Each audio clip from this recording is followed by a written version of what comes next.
Hello friends అందరికీ మనం ఈరోజు ఈ వీడియోలో కిడ్నీ ప్రాబ్లం ఉన్న వాళ్ళు డయాలసిస్ పేషెంట్స్ ఏ ఫ్రూట్స్ తినవచ్చు ఏ ఫ్రూట్స్ తినకూడదు అనేది తెలుసుకోవాలి. అయితే మెయిన్గా డయాలసిస్ పేషెంట్స్లో పొటాషియం ఎక్కువ ఉన్న ఫ్రూట్స్ తినడం వల్ల హార్ట్ రిథంలో మార్పులు వస్తాయి.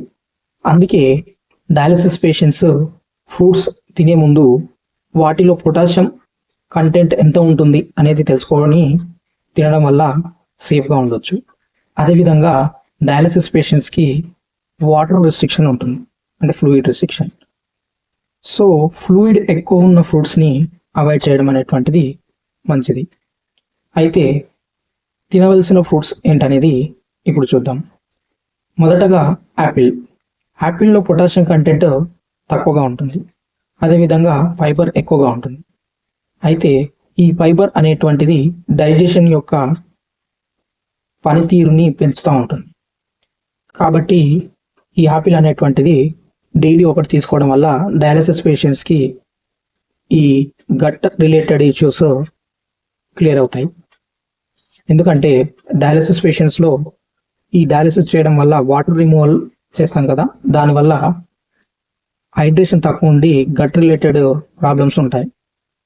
కాబట్టి ఈ యాపిల్ తినడం వల్ల అలాంటి ఇష్యూస్ని కంట్రోల్ చేసుకోవచ్చు. ఇక రెండవ ఫ్రూట్గా గ్రేప్స్లో పొటాషియం కంటెంట్ తక్కువగా ఉంటుంది, సో ఇది తీసుకోవడం సేఫే. అదేవిధంగా ఈ గ్రేప్స్ తీసుకోవడం వల్ల హైడ్రేషన్ అదేవిధంగా యాంటీ ఆక్సిడెంట్స్ మన బాడీకి అందుతాయి. ఇవి తగినంత మోతాదులో తీసుకోవడం వల్ల కిడ్నీకి కానీ హార్ట్కి కానీ లోడ్ పడకుండా ఉంటుంది. ఇక తీసుకోవాల్సిన మూడవ ఫ్రూట్స్లో పైనాపిల్లో పొటాషియం కంటెంట్ తక్కువగా ఉంటుంది, అదేవిధంగా విటమిన్ సి ఎక్కువగా ఉంటుంది. ఇది ఇమ్యూనిటీని పెంచుతుంది, అదేవిధంగా ఇన్ఫ్లమేషన్ని తగ్గిస్తుంది. కాబట్టి డయాలసిస్ పేషెంట్స్కి ఇది మంచి తినదగిన ఫ్రూట్ అని చెప్పొచ్చు. ఎందుకంటే డయాలసిస్ పేషెంట్స్లో ఇమ్యూనిటీ చాలా తక్కువగా ఉంటుంది. సో ఈ ఫ్రూట్ తినడం వల్ల ఇమ్యూనిటీ బూస్ట్ అవుతుంది. కాబట్టి ఇది ఒక మంచి ఫ్రూట్గా డయాలసిస్ పేషెంట్స్కి అడ్వైజ్ చేయవచ్చు. ఇక నాలుగవ ఫ్రూట్ ఆరెంజ్లో పొటాషియం మోడరేట్ ఫ్లోలో ఉంటుంది. ఇది డైజెషన్కి హెల్ప్ చేస్తుంది, అదేవిధంగా రీఫ్రెష్ చేస్తుంది. దీనిని జ్యూస్ చేసుకొని కూడా తాగవచ్చు, కానీ చాలా తక్కువ క్వాంటిటీలో తీసుకోవాలి.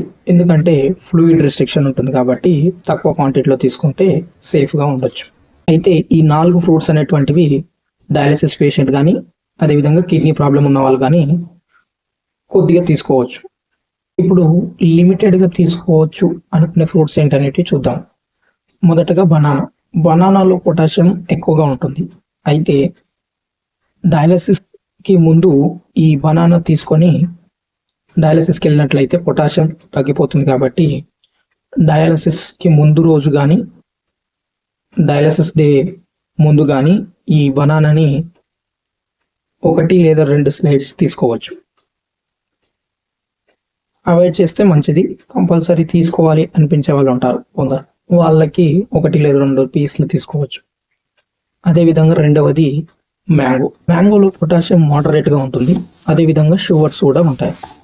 కాబట్టి ఇది ఎక్కువ తీసుకోవడం వల్ల పొటాషియం షుగర్ లెవెల్స్ పెరిగే ఛాన్స్ ఉంటాయి. కాబట్టి తక్కువ మోతాదులో డయాలసిస్కి ముందు తీసుకోవచ్చు. వాటర్ మిలన్లో వాటర్ కంటెంట్ ఎక్కువగా ఉంటుంది. కాబట్టి డయాలసిస్కి ముందు ఈ వాటర్ మిలన్ని 1-2 పీసెస్ తీసుకోవచ్చు. ఎందుకంటే డయాలసిస్లో వాటర్ తీసేస్తాం కాబట్టి వాటర్ ఫ్లూయిడ్ ఓవర్లోడ్ ఉన్న వాళ్ళు కానీ ఎక్కువ బరువు పెరిగిన వాళ్ళు కానీ అవాయిడ్ చేయడం మంచిది. నార్మల్గా వెయిట్ పెరిగే వాళ్ళు, అంటే ఒక 2 కేజీలు 2.5 కేజీల బిలో ఉన్న వాళ్ళు డయాలసిస్కి మధ్య ఇంట్రా డయాలెటిక్ వెయిట్ అనేది వాళ్ళు ఈ వాటర్ మిలన్ 1 లేదా 2 పీసులు తీసుకోవచ్చు. ఇక పూర్తిగా అవాయిడ్ చేయవలసిన ఫ్రూట్స్ ఏంటనేవి చూద్దాం. అవకాడోలో పొటాషియం చాలా హై లెవెల్లో ఉంటుంది. ఇది పొటాషియం లెవెల్స్ని బాడీలో చాలా ఎక్కువగా పెంచుతుంది. కాబట్టి డయాలసిస్ పేషెంట్స్ ఈ అవకాడోను అవాయిడ్ చేయడం చాలా మంచిది. రెండవది కివీలో పొటాషియం లెవెల్స్ ఎక్కువగా ఉంటాయి. ఇది హెల్త్కి చాలా మంచి ఫ్రూట్ అయినప్పటికీ డయాలసిస్ పేషెంట్స్కి ఇది అవాయిడ్ చేయడం అనేటువంటిది బెటర్ ఆప్షన్. ఎందుకంటే పొటాషియం లెవెల్స్ ఎక్కువగా ఉంటాయి కాబట్టి బాడీలో పొటాషియం పెరిగి హార్ట్ రిథంలో ప్రాబ్లం వచ్చే ఛాన్స్ ఉంటుంది. సో అవాయిడ్ చేయడం మంచిది. మూడవది మస్క్ మిలన్. మస్క్ మిలన్లో పొటాషియం మరియు వాటర్ కంటెంట్ రెండు ఎక్కువగా ఉంటాయి. సో డయాలసిస్ పేషెంట్స్ ఇది అవాయిడ్ చేయడం అనేటువంటిది మంచిది. మూడవది క్లస్టర్డ్ ఆపిల్. క్లస్టర్డ్ ఆపిల్లో పొటాషియం మరియు షుగర్స్ ఎక్కువగా ఉంటాయి. సో ఇవి డయాబెటీస్ని మరియు కిడ్నీ పైన స్ట్రెస్ని పెంచుతాయి కాబట్టి ఇది అవాయిడ్ చేయడం మంచిది. ఐదవది పపాయ. పపాయలో కూడా పొటాషియం ఎక్కువగా ఉంటుంది. సో ఇది తక్కువ మోతాదులో తీసుకోవచ్చు. ఎప్పుడైతే పొటాషియం డయాలసిస్ పేషెంట్స్కి తక్కువగా ఉంటుందో వాళ్ళు 1-2 పీసెస్ తీసుకోవచ్చు డయాలసిస్ ముందుకి. బట్ అవాయిడ్ చేయడం అనేటువంటిది మంచిది, ఎందుకంటే పొటాషియం లెవెల్స్ ఎక్కువగా ఉంటాయి కాబట్టి. అయితే ఫైనల్గా ఏంటంటే మెయిన్గా డయాలసిస్ పేషెంట్స్ ఫ్రూట్స్ సెలెక్ట్ చేసుకునేప్పుడు పొటాషియం లెవెల్స్ని కన్ఫర్మ్ చేసుకోవాలి. అదేవిధంగా వాటర్ కంటెంట్ని బట్టి చూస్ చేసుకోవడం అనేటువంటిది సేఫ్ సైడ్గా ఉంటుంది.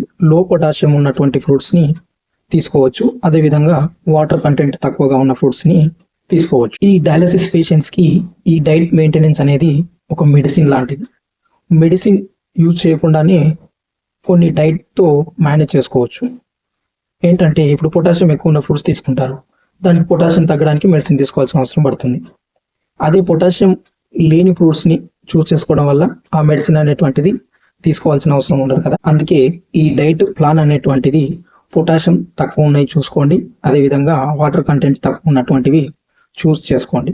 ప్రతి డయాలసిస్ పేషెంట్ యొక్క కండిషన్ వేరువేరుగా ఉంటుంది కాబట్టి బ్లడ్ రిపోర్ట్స్ని బట్టి డాక్టర్ అడ్వైస్ తీసుకోండి. అదేవిధంగా డైటీషియన్ యొక్క అడ్వైస్ తీసుకొని డైట్ ఫాలో అవ్వడం అనేటువంటిది బెటర్ ఆప్షన్. ఎందుకంటే కొందరిలో పొటాషియం తక్కువగా ఉంటుంది.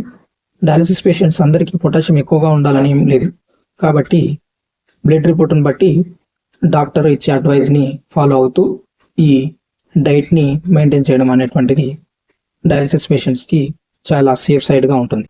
ఈ వీడియో మీకు ఉపయోగపడింది అనిపిస్తే లైక్ చేసి షేర్ చేయండి. అదేవిధంగా ఇలాంటి వీడియోస్ కోసం ఈ ఛానల్ని సబ్స్క్రైబ్ చేసుకోండి. Thank you all.